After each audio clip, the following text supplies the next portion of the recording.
Sí.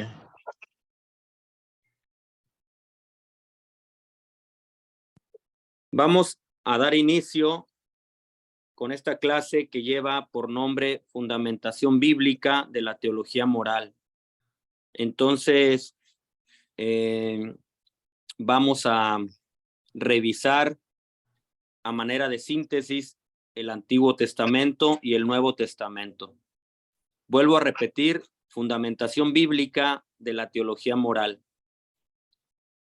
Por lo tanto, echaremos un vistazo al Antiguo Testamento y al Nuevo Testamento. Los puntos que vamos a desarrollar son 4. El primero es la moral del Antiguo Testamento. El segundo punto es el Decálogo.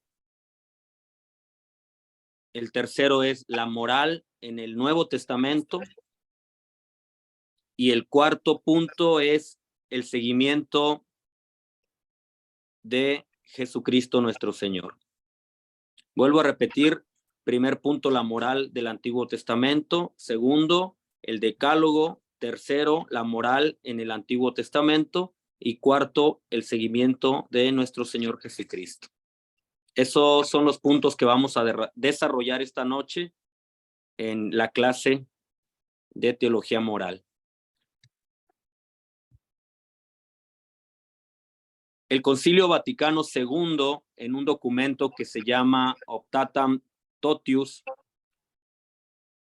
que me parece que significa la anhelada renovación, fue sobre todo pensado y escrito para la renovación al clero, a los sacerdotes. En el año 1965, el Concilio Vaticano II nos regala este documento, Optatam Totius. Después, si ustedes tienen tiempo de revisarlo, leerlo, sería muy provechoso. Optatam Totius, anhelada renovación, en el año 1965 del Concilio Vaticano II.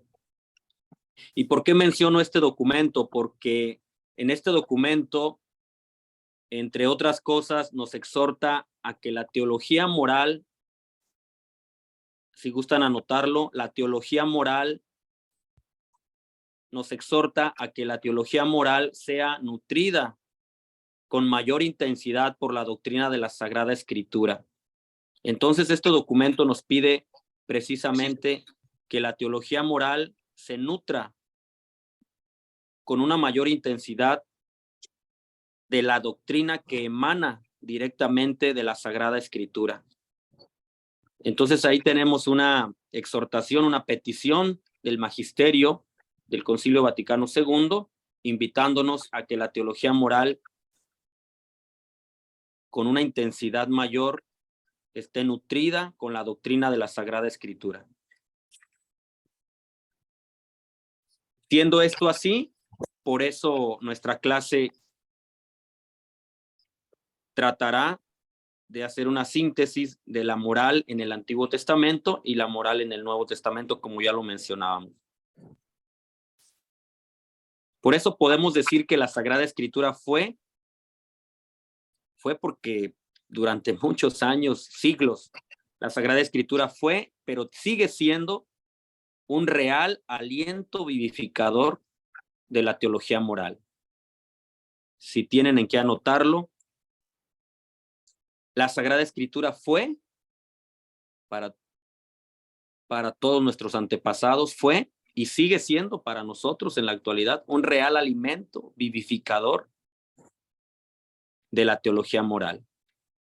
Esto ha provocado entonces que la teología moral siga viva, se mantenga actual, gracias a que la Sagrada Escritura le ha dado un real aliento, una luz, diría yo, constantemente para que siga y no se quede anclada, no se quede rezagada o desactualizada. Eso ha significado la Sagrada Escritura para la teología moral.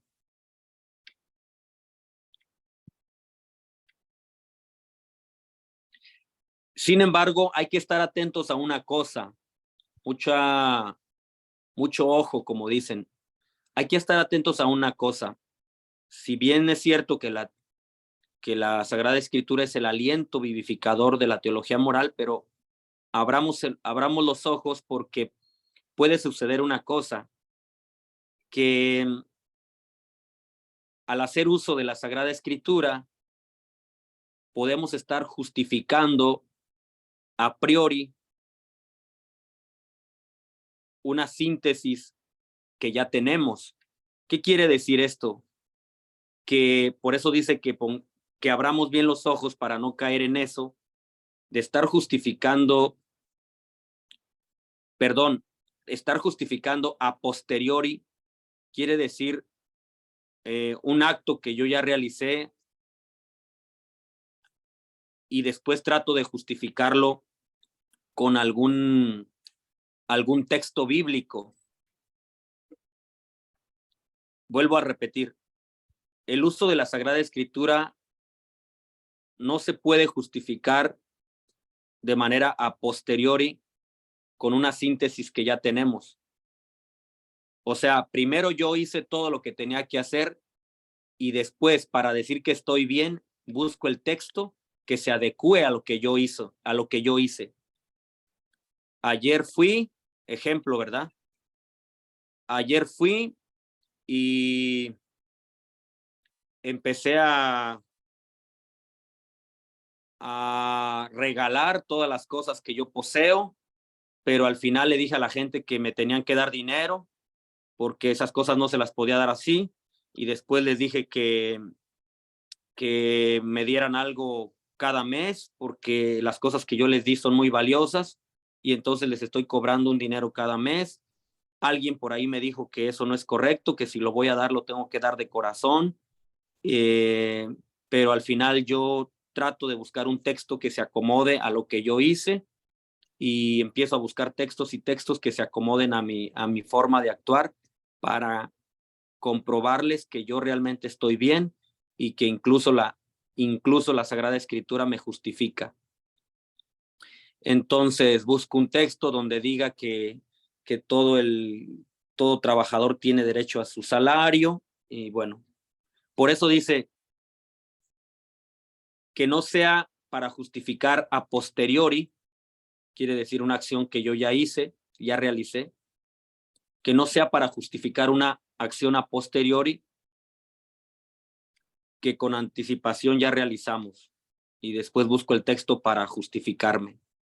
No sé si me doy a entender con esto. Si aquí tienen alguna... Eso es, creo que se llama el sesgo de confirmación, donde yo lo que busco es apoyarme en aquellas informaciones que confirman la posición que yo tengo. Y Sí, claramente desprecio lo demás y solamente busco las que me sirvan a mí. sí, por ahí más o menos. Aunque aquí lo que también nos dice es que el acontecimiento ya se dio, o sea, tú ya hiciste esa obra, pero nunca te dejaste iluminar por la palabra, por el texto como tal, más bien lo hiciste y no te interesó si realmente se apega o está iluminado por lo que dice la palabra de Dios, lo que dice el Señor en su palabra. Simplemente tú actuaste y ahora, para quedar bien ante los demás y para justificar tu acción, buscas un texto que se acomode a lo que tú hiciste. Y no es correcto. Podría ser también que... Debería de ser al contrario. Primero te dejas iluminar por la palabra, después actúas. Y no primero actúo y después veo a ver si el texto se acomoda a lo que hice y lo busco como a mi favor. ¿Sí me explico? Sí, porque Perdón. está como tratando de tranquilizar como la conciencia, algo así.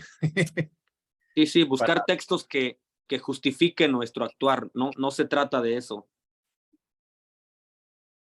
Sí. Más bien es el mismo texto, la luz que emana de la Sagrada Escritura, nos provoca en nosotros un actuar, provoca en nosotros una forma de ser, y no a la inversa. Ahí sí hay que abrir muy bien los ojos porque se pueden cometer esos errores.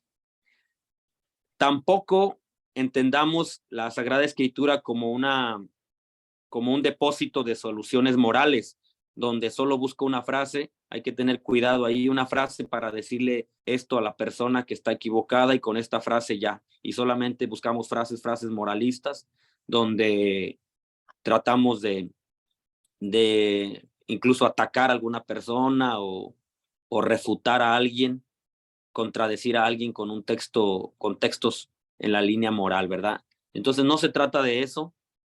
Hay que prevenir eso, estar atentos a que no se vaya a provocar. Vuelvo a repetir, primero, no justificar a posteriori una tesis que ya tenemos.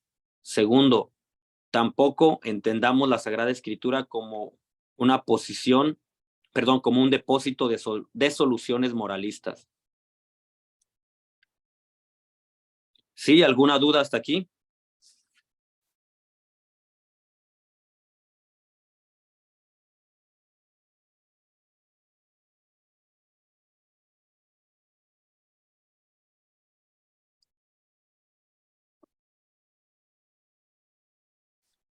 Entonces, ¿qué es lo que tenemos que hacer? Dejarnos iluminar por el texto, y que esto vaya provocando en nosotros un verdadero actuar acorde o adecuado con lo que Dios nos pide. Eso sería lo más correcto. Yo leo el texto, lo escucho, me dejo iluminar. Obviamente viene una interpretación, etcétera, pero después viene ahora sí mi actuar. ¿Qué me dice a mí la palabra? ¿Qué me dice el texto? ¿Cuánta luz me da para que vaya modificando mi forma de ser, mi forma de actuar? ¿Sí? ¿Quedó claro ahí? Sí, en mi parte sí, lo entiendo bien.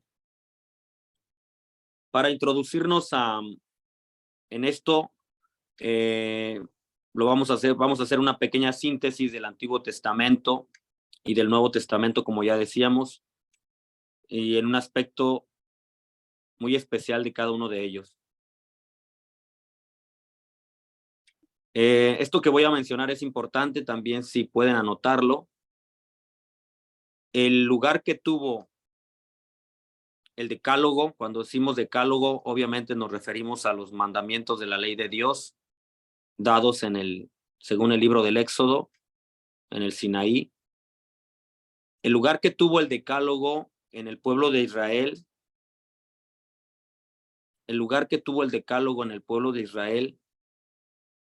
y la categoría del seguimiento de Cristo en la reflexión actual. Esos son dos puntos importantes que vamos a tratar de desarrollar o de explicar en esta clase. El lugar que tuvo el decálogo en el pueblo de Dios, o sea, ¿qué provocó eso? ¿Qué suscitó? ¿Qué modificó en la esencia o en la figura de un pueblo que caminaba en el desierto? ¿Qué provocó el acontecimiento o el hecho de haber escuchado un decálogo, unas leyes? Y lo segundo, las categorías del seguimiento de Cristo. Ya estamos hablando en el Nuevo Testamento, las categorías del seguimiento de Cristo en la reflexión actual. ¿Qué ha provocado? ¿Qué se ha dado en la vida de los cristianos? Todo esto para descubrir, como ya mencionábamos al inicio, la fundamentación bíblica de la teología moral.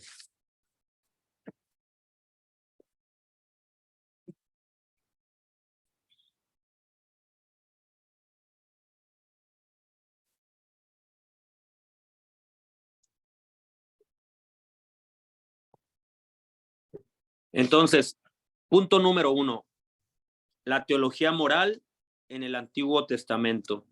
Les había mencionado que son 4 punticos que vamos a desarrollar. Punto número 1, la teología moral en el Antiguo Testamento. La categoría ética más importante en el Antiguo Testamento, anótenlo con letras mayúsculas, la categoría ética más importante en el Antiguo Testamento es la alianza la alianza es la categoría ética más importante en todo el Antiguo Testamento. La alianza, porque ahí se manifiesta el decálogo, o sea, la ley de Dios, entre este Dios y los hombres, entre la divinidad y la humanidad. Vuelvo a repetir, la categoría ética más importante en el Antiguo Testamento es la alianza.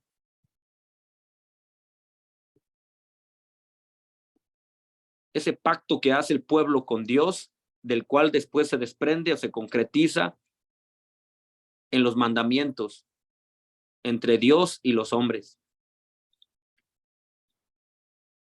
¿Y por qué decimos que es la categoría ética más importante en el Antiguo Testamento? Porque a partir de ahí, de esa alianza y ese decálogo, se fue formando, digámoslo así, se fue formando lo que es la conciencia que tuvo el pueblo de Israel. Vean aquí ya como dicen en Costa Rica, vean el toque por donde se va perfilando lo que es la moral en el pueblo. Esto provocó una conciencia. Es que, digamos, le saqué cita para esa hora, pues, porque esa hora había. ¿Alguien tiene encendido su micrófono?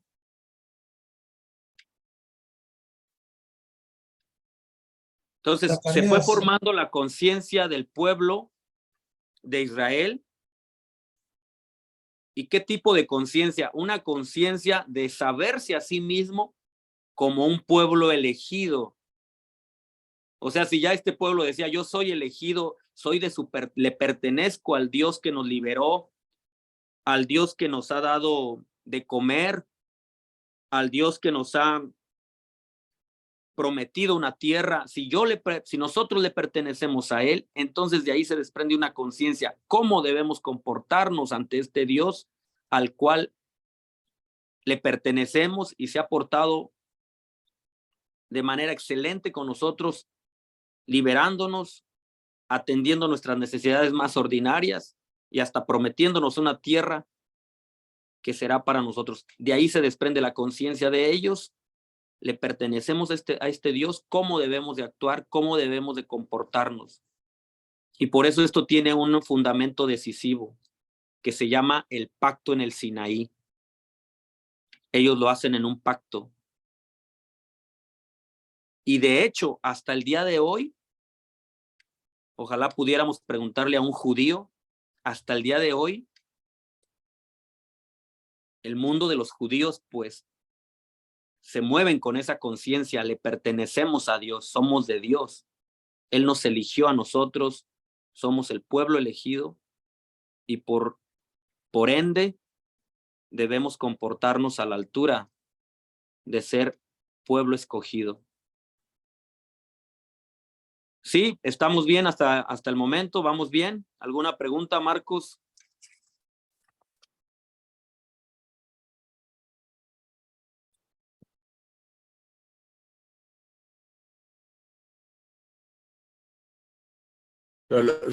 Solo que como que se le entrecortó.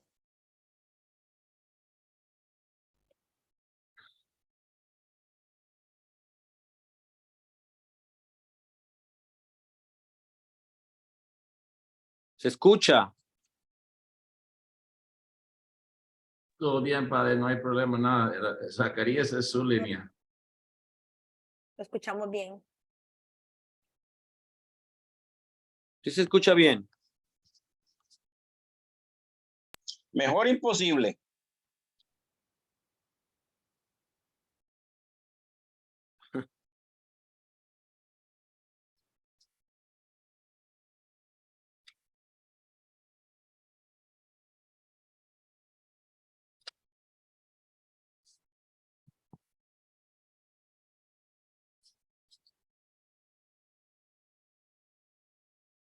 ¿Me escucha todo? ¿Se escucha bien? Sí, Padre, señor. padre, sí, sí. Todos lo escuchamos. Bueno, yo lo escucho bien. Yo también. Muy bien. Ok, permítanme. Yo tengo problemitas aquí con mi señal, pero ahí estoy. Ahí vamos. Ahora sí lo escucho bien, padre. ¿Ahora sí? Ok, yo aquí nada más permítanme. Estábamos entonces con la conciencia que el pueblo fue adquiriendo al saberse pueblo elegido y que fue un fundamento decisivo, y esto desembocó en un pacto del pueblo con Dios en el Sinaí. Espero que ahí vamos bien. Cuando hablamos de esto, estamos hablando de una elección. Anótenlo así, una elección.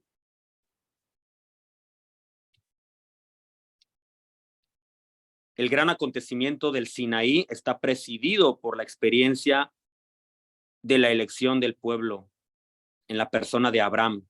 Aquí vamos a tocar el tema de este gran hombre, padre de la fe, Abraham.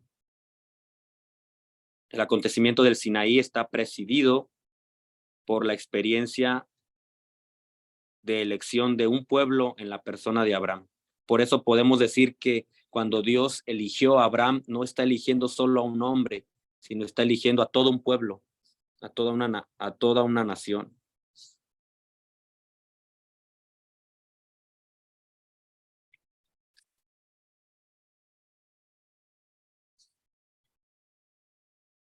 La vocación de Abraham no tiene un valor estrictamente personal, sino que su elección es la elección de todo un pueblo.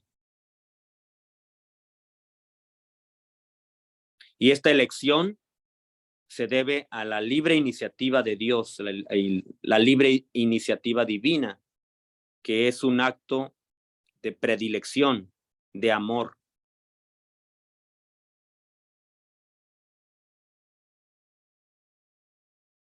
Recordemos que la alianza que Dios establece con Abraham es una alianza donde le hace una promesa de una tierra nueva y de una tierra nueva y de una descendencia tan grande como las estrellas, dice el libro del Génesis. Y lo único que Dios le pide, no le da otras indicaciones, hasta pudiéramos decir que solo les invita a que camine como a ciegas, no le da instrucciones, orientación, simplemente le dice sal de tu tierra y obedece. Esa palabra obedece tiene un sentido importante, porque con esa conciencia va a caminar Abraham, un Dios misterioso que me llama, el cual no me da muchas explicaciones, lo único que me pide es que, lo único que hizo es darme una promesa de que mi descendencia será grande y de una tierra que voy a poseer. Entonces, un Dios misterioso que me promete una tierra para mí y que mi descendencia será muy grande.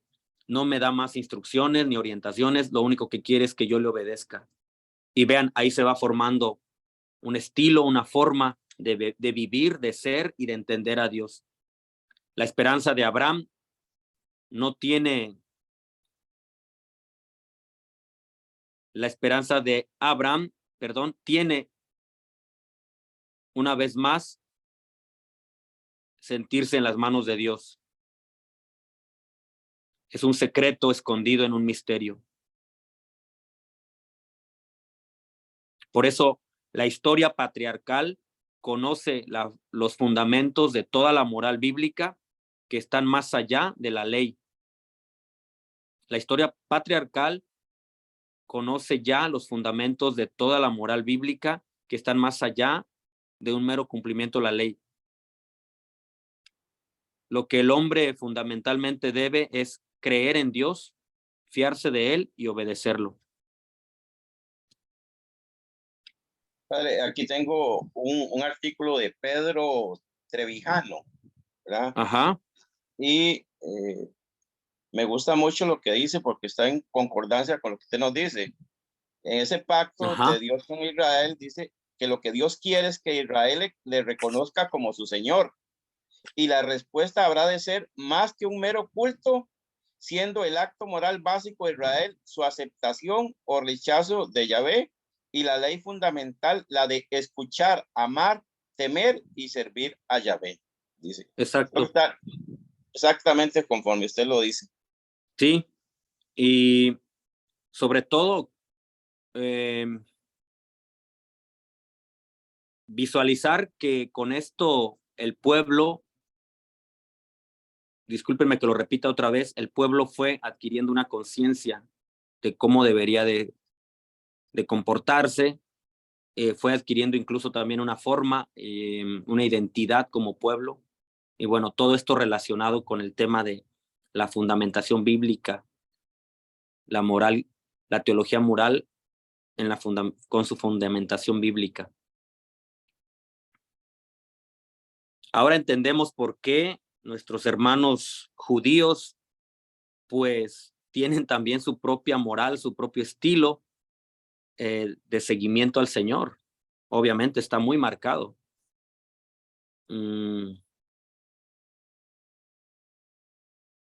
Y bueno, nosotros no podemos negar que también es un tesoro, una riqueza en el Antiguo Testamento que el Señor quiso depositar en este pueblo. Por algo nosotros los cristianos pues tenemos, por gracia de Dios, por don de Dios, pues este libro sagrado con el Antiguo y el Nuevo Testamento, que es donde está fundamentada nuestro actuar. Ok, eso en cuanto a la elección. En cuanto a la alianza como tal, pues ya dijimos que es el gran acontecimiento del Sinaí, está presidido por una larga historia de amistad entre Dios y el pueblo. Esto ya hablando nuevamente sobre la alianza. La elección gratuita también encuentra aquí su eco, pues la iniciativa parte nuevamente de Dios que da una ley a Israel para que pueda vivir configurado como pueblo. Por eso, en la base de esta alianza está el gesto gratuito de la salvación de Dios, que ha liberado a su pueblo de la esclavitud de Egipto.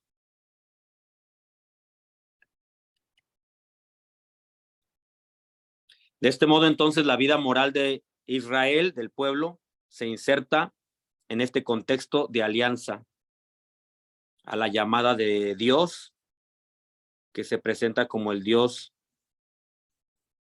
del pueblo, que proclama su palabra y que responde comprometiéndose a observar la ley.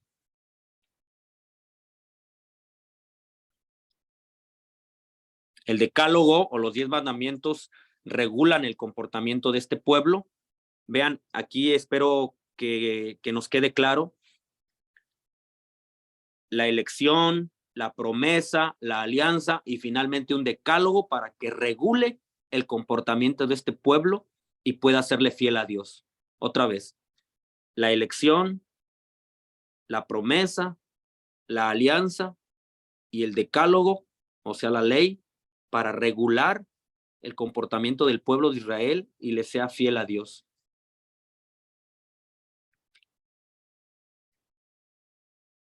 ¿Estamos bien aquí? Y todo esto, pues, recae también en la obediencia que ya mencionábamos. Padre, cuando hablamos de la ley, no hablamos de actos exigidos por Dios a la fuerza. Como muchas veces le decimos mandamientos, ¿verdad? Es como eso, haz esto porque yo lo mando.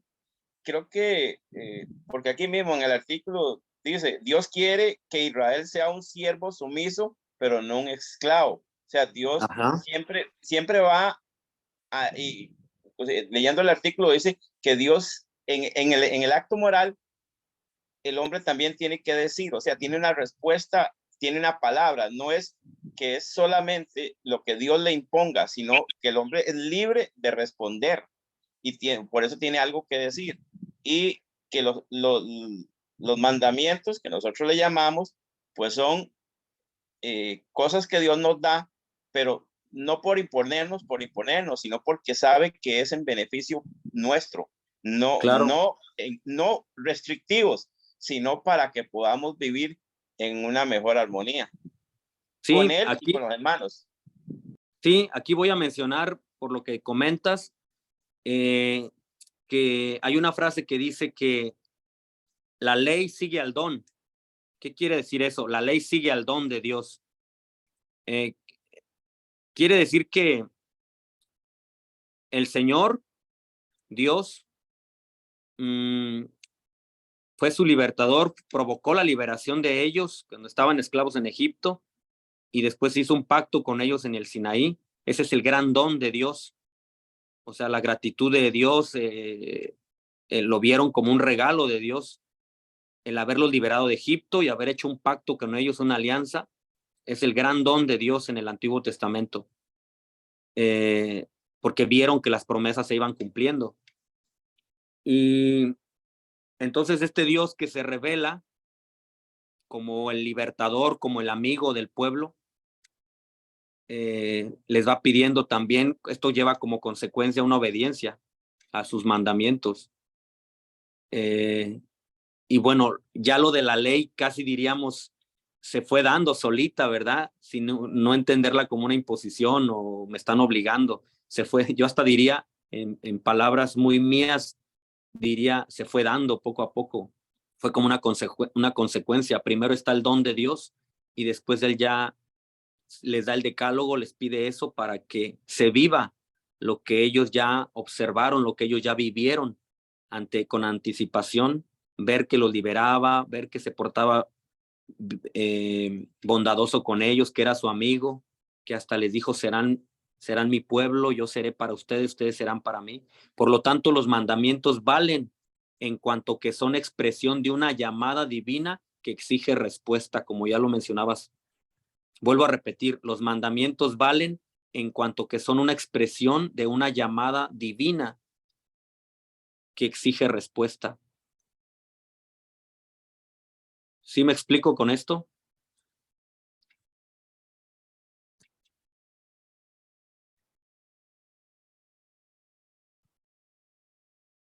Vamos a dejarle aquí, damos 10 minutos de receso y continuamos, ¿les parece?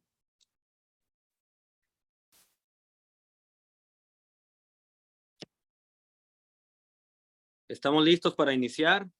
Yo sí, padre, que tengo la cámara apagada porque tengo baja la banda. Ok. Pero escucho. Muy bien. Ya hablamos sobre la moral en el Antiguo Testamento. Punto número 1. Hablamos también sobre el Decálogo, punto número 2. Y ahora entramos con el punto número 3, la moral en el Nuevo Testamento. La moral en el Nuevo Testamento.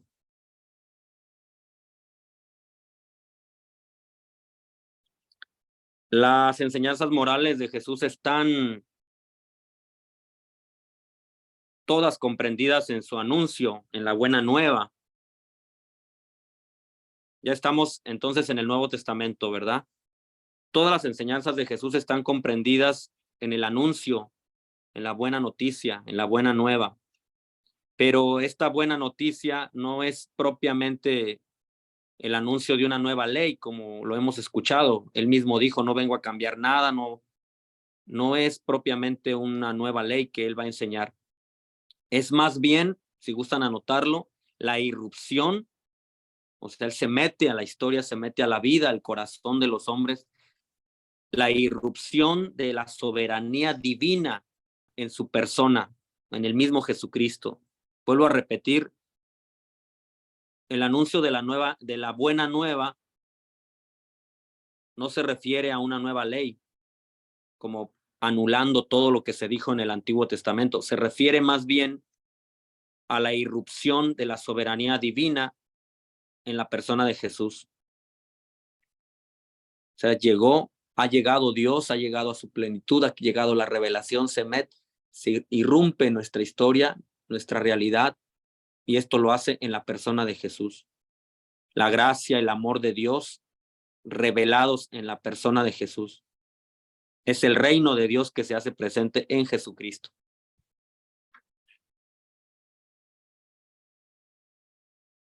Por eso la predicación moral de Jesucristo, tal como nos lo transmiten los evangelios, está lejos de ser una sistematización científica. No es una sistematización científica, más bien es una predicación donde se proclaman situaciones concretas. Situaciones concretas con una vivencia inigualable.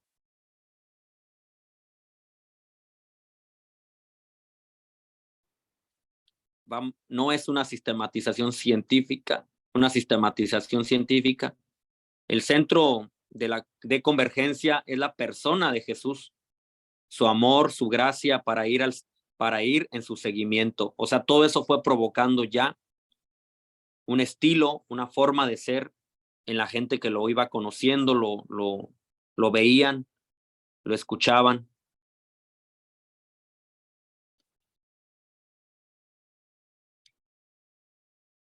Y aquí hay 3 aspectos importantes en la vida de Jesús que fueron marcando un estilo moral, una forma de ser, de vivir, de adquirir conciencia. Sus palabras, primero, sus palabras. Segundo, su vida como tal, lo que ellos veían en él. Sus palabras, su vida. Y tercero, su acción. Y claro, esto iba provocando, como les decía, un estilo de vida, una forma de ser, una conciencia.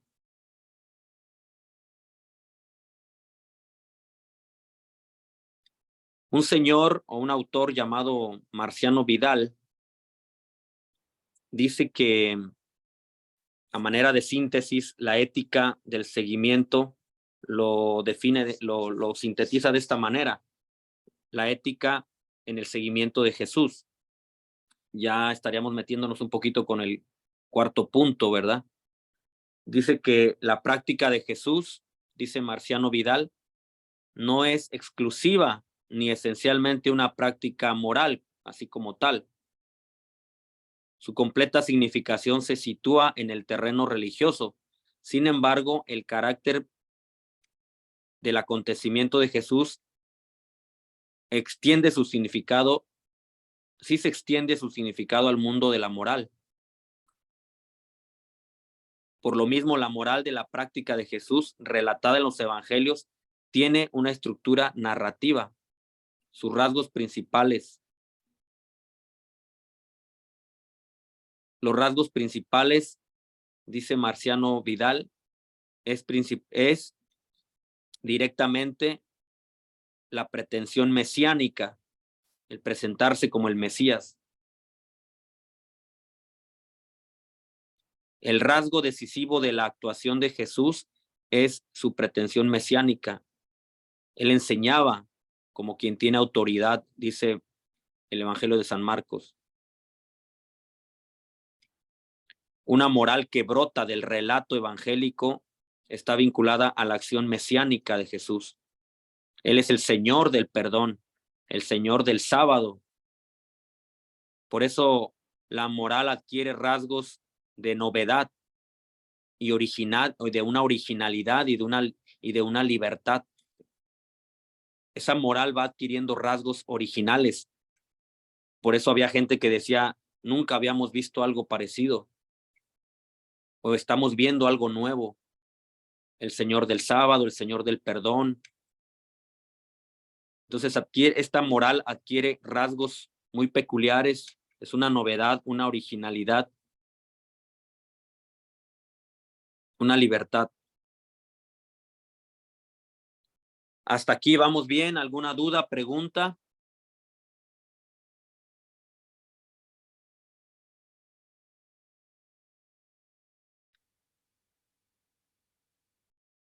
Sí, sí se escucha, se está escuchando. Sí, padre, perfectamente se escucha. Yo lo estoy escuchando muy bien. ¿Se escucha bien, padre? Y Aquí también estamos. yo. Pura vida.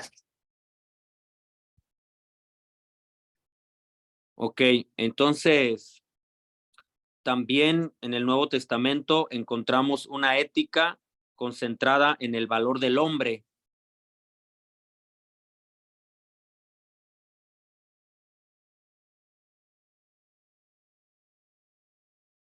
Vuelvo a repetir, la ética concentrada en el valor del hombre en el Nuevo Testamento.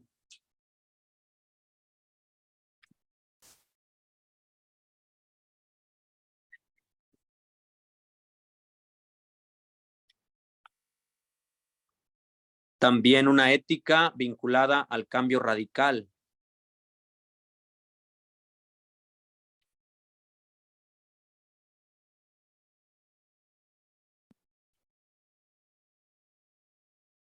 Una ética vinculada al cambio radical, una ética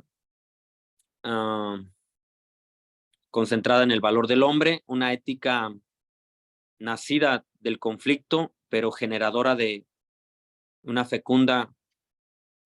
fecundidad.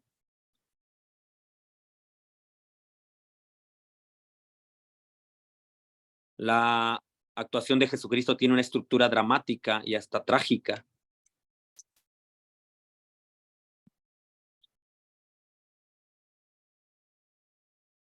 También una ética formulada en cauces de liberación, de libertad.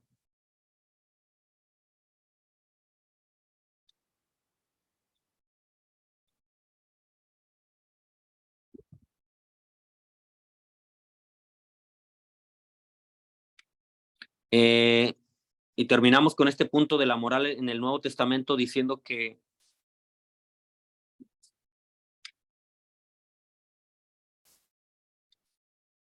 la vida moral de las primeras comunidades cristianas no es tanto transmitida de manera narrativa, sino más bien esta vida está marcada por una experiencia profunda de comunión fraterna y de oración, según el libro de los Hechos de los Apóstoles. O sea, en pocas palabras, era un testimonio. Esta vida moral se fue construyendo en el testimonio de ellos, más que ser algo narrativo. Esta vida de las primeras comunidades cristianas está marcada por una experiencia profunda de comunión fraterna y de oración, por el testimonio franco y decisivo del Evangelio. Esto en relación a un mundo hostil y sobre todo en la espera de la restauración de las cosas con la vida gloriosa de Cristo.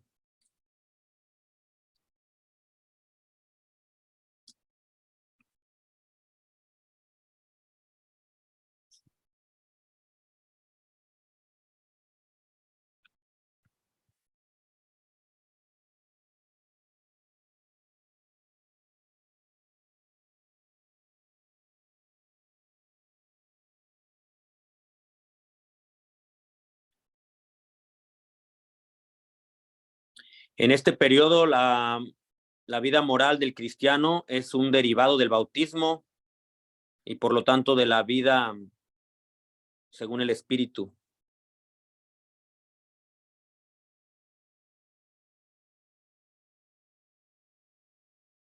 Por eso en esto se concretiza en una exhortación con indicaciones precisas de comportamiento en relación a las situaciones concretas que vivía el cristiano en esa época.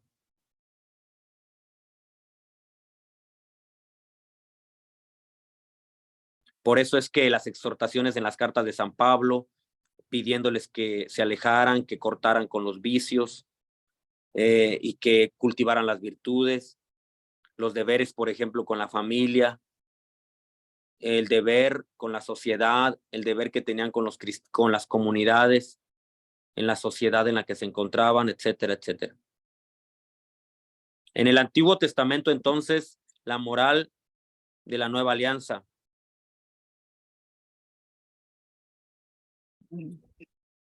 Perdón. En el Nuevo Testamento, la moral de la nueva alianza está centrada en Cristo, valor y norma de actuar para el cristiano. Con eso cerramos. En el Nuevo Testamento, la moral de la nueva alianza está centrada en Cristo, que es el valor y la norma de actuar para todo cristiano, movido e inspirado por el Espíritu que nos ha dado el bautismo.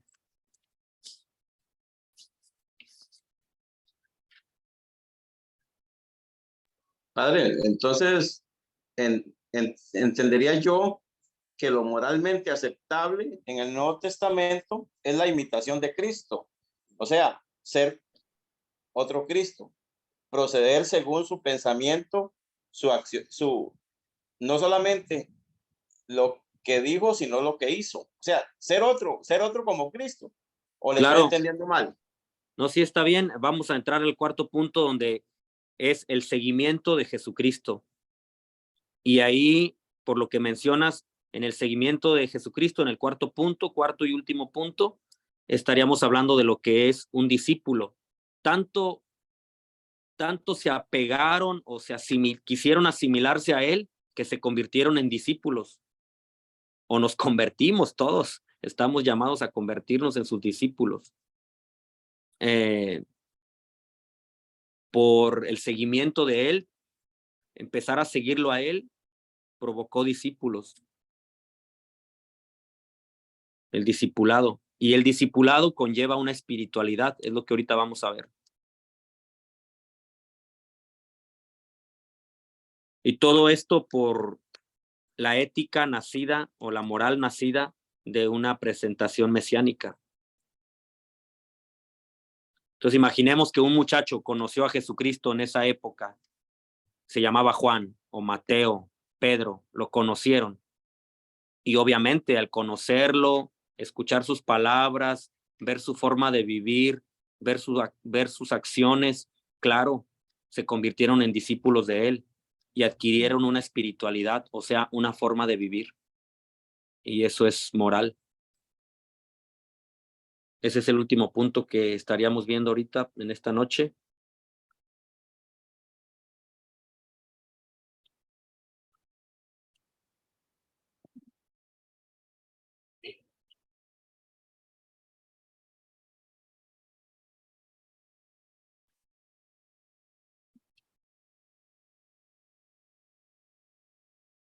El seguimiento de Jesús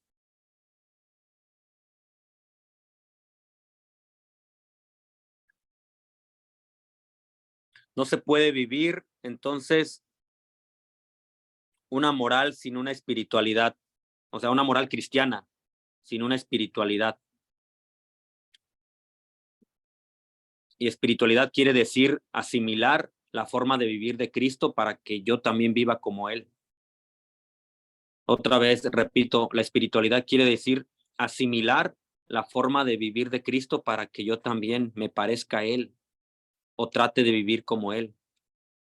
Por eso es que se dice, cuánta espiritualidad tiene este sacerdote, o cuánta espiritualidad, tiene mucha espiritualidad este diácono.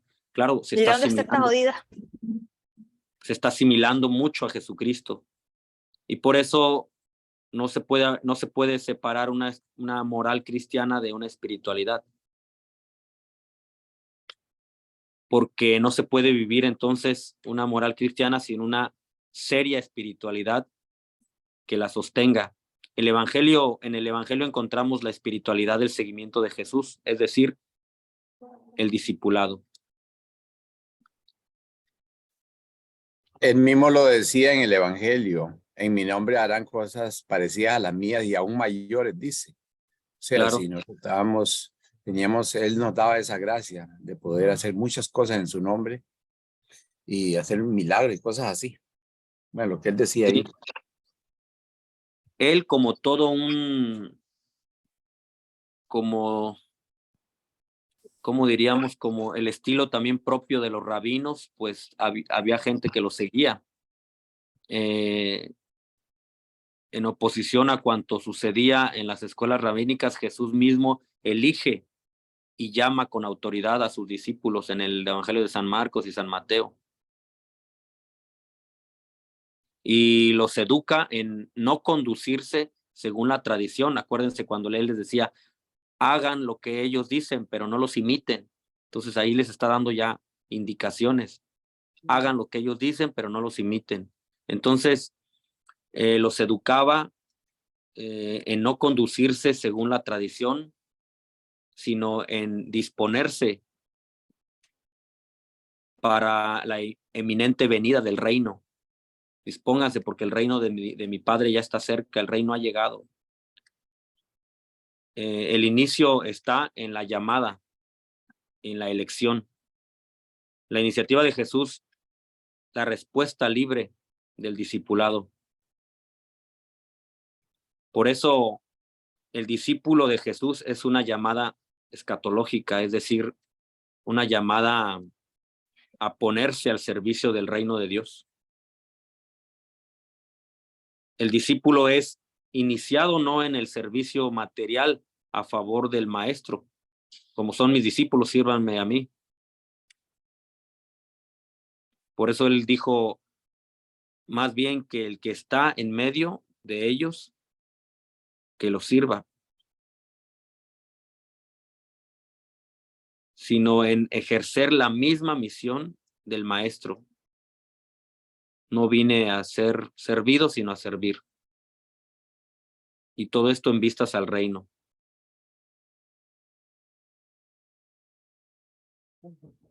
¿Y qué es lo que le propone Jesús a un discípulo? Le propone cortar con la vida pasada y comenzar una vida nueva. Vete y no vuelvas a pecar.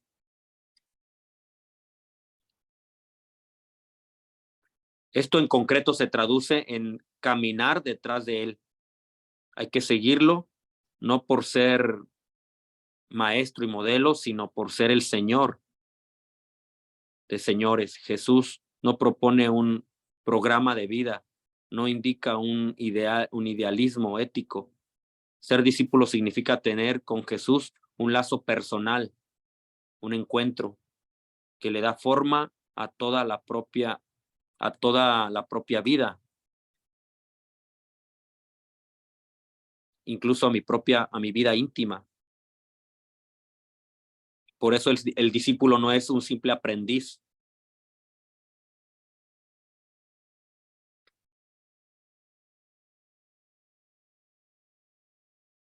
Por eso entre Jesús y el discipulado, entre Jesús y el discípulo se establece una relación interpersonal que constituye la fuerza determinante de la realidad del discípulo. Claro, por eso como nos mencionaba ya el compañero, pues cambió toda su forma de ser, de vivir.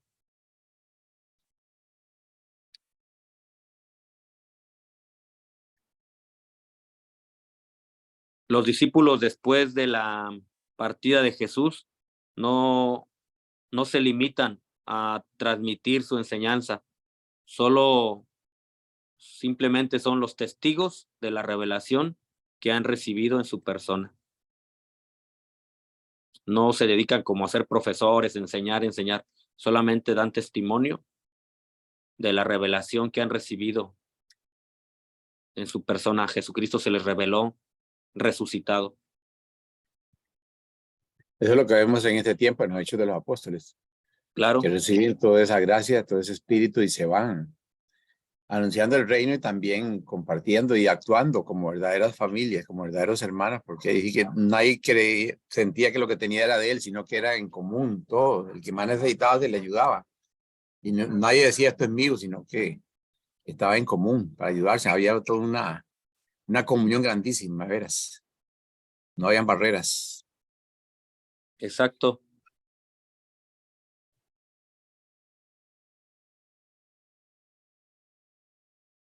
Una pequeña diferencia, ¿cómo era el discipulado para los judíos o para los griegos? La diferencia de otro tipo de discípulos, por ejemplo, el discipulado judío tenía relación con el rabí por su conocimiento de la Torá, O por ejemplo, el discipulado en el mundo de los griegos estaba ligado al filósofo. Recordemos a Platón con su maestro Sócrates. Entonces, repito, el judío en relación, el discípulo en relación a su rabí por medio del conocimiento de la Torá. En el mundo de los griegos, pues él estaba ligado al filósofo, a Platón con Sócrates, por ejemplo, por la doctrina que defendían. Mientras que el discipulado en Jesús, esto es importante, el discipulado en Jesús vincula a los discípulos a su persona. Qué interesante.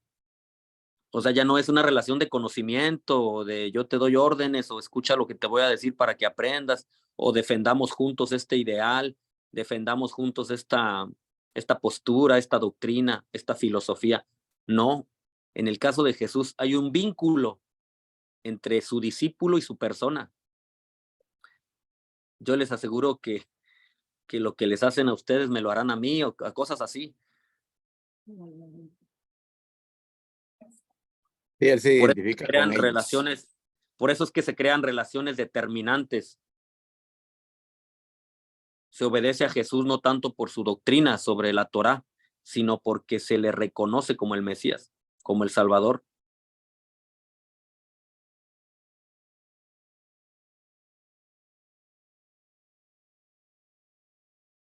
Entonces aquí hablamos de que más que llegar a ser discípulo por el conocimiento que se adquiere, del conocimiento que tiene el maestro, es por la vivencia de ese conocimiento. O sea, llegar a ser lo que Jesús predica, y no solamente tener conocimiento de lo que Jesús predica, es llegar a ser. No se queda en el plano netamente del conocimiento, sino en el ser, en el hacer del ser. El ser como él y Vivirlo. llegar a cumplir el mismo destino del discipulado, permanecer con él, permanezcan en mí para que den mucho fruto. Porque el discipulado al estilo de los judíos era: aprendo cosas para después independizarme de él y también convertirme yo en un rabí. Y ya tengo cierta independencia de él y bueno, sigo mi camino. En el caso de el discipulado de los griegos, igual había cierta independencia. Yo ya superé a mi maestro, ya sé más que él, le agradezco lo que aprendí de él, pero ya voy a agarrar mi propio camino. Hay una cierta independencia. En el caso de Jesús, no. El discipulado cristiano es estar junto al maestro, vivir con él. Maestro, ¿dónde vives? Queremos vivir contigo. Y empezar un camino, una carrera que nos promete la eternidad. Es el cumplimiento mismo, y el destino del discipulado es permanecer con el Señor. Sí, hermanos, hasta aquí creo que vamos terminando.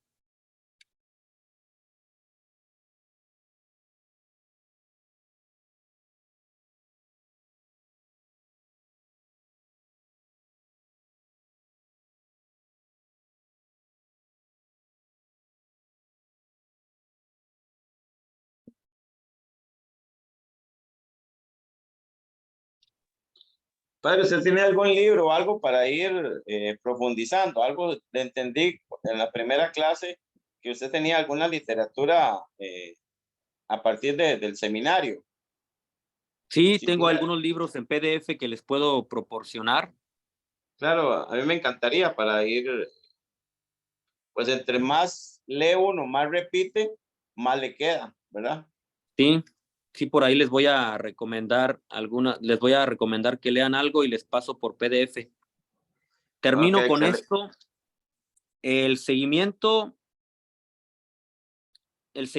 ya dijimos, el discipulado, la espiritualidad. El seguimiento es una categoría bíblica de gran densidad teológica. Expresa la nueva forma de vida de quien se decide a recibir la llamada y a convertirse en discípulo. Y pues pregúntenmelo a mí, que soy sacerdote, o ustedes que que por gracia de Dios fueron llamados, obviamente, cambia tu forma, tu estilo, tu conciencia, tu forma de vivir. Por eso dice, el seguimiento es una categoría bíblica de gran densidad teológica y expresa la nueva forma de vida. Esperamos en Dios que así sea. El momento que tú eres llamado a recibir el diaconado, tiene que ir expresando una forma nueva de vida en ti, porque te decidiste a recibir la llamada del Señor a seguirlo y a convertirse en su discípulo. Por eso ese seguimiento de Jesús o la vida del discípulo constituyen una especie de fórmula breve del cristiano. En resumen, es el resumen o el catecismo de la vida cristiana. Es la clave interpretativa de todo el cristiano. Es, en definitiva, seguir a Jesús es llegar a reproducir la imagen de Cristo en mi propia vida, lo que ya mencionaba el compañero.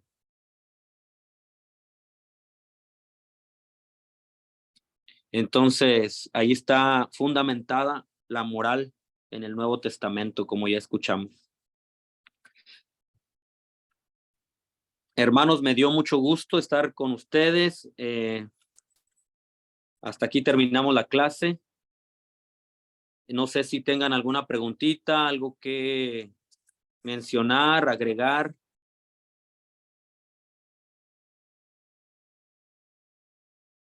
¿Todo bien?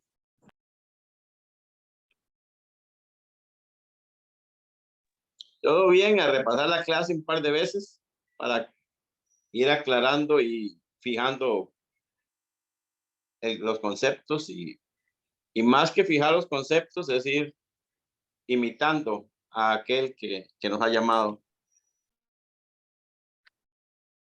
Sí, así es. Marcos, ¿alguna cosa? Zacarías, No, está muy bonita la Anita, enseñanza. Jesse, Franklin, ¿alguna duda? Porque No, si no, les van a caer los relámpagos la próxima semana.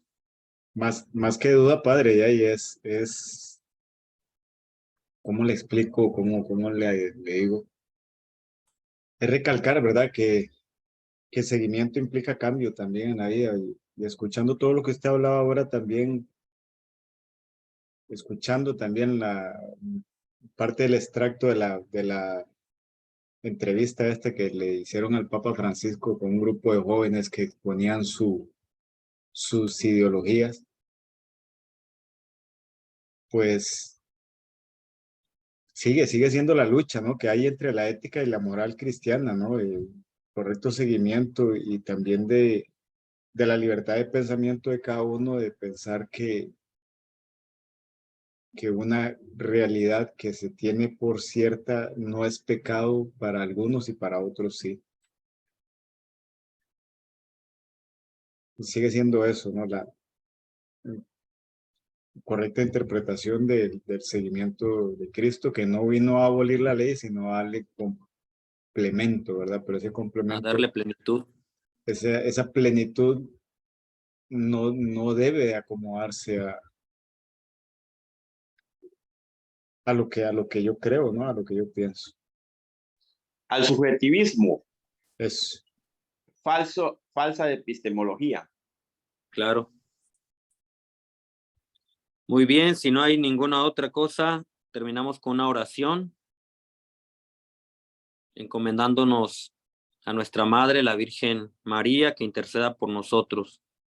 Dulce Madre, no te alejes, tu vista de nosotros no apartes. Ven con nosotros a todas partes, solos nunca nos dejes, ya que nos proteges tanto como verdadera Madre, haz que nos bendiga el Padre, el Hijo y el Espíritu Santo. Amén. Amén. Que todos pasen una bonita noche y nos estamos viendo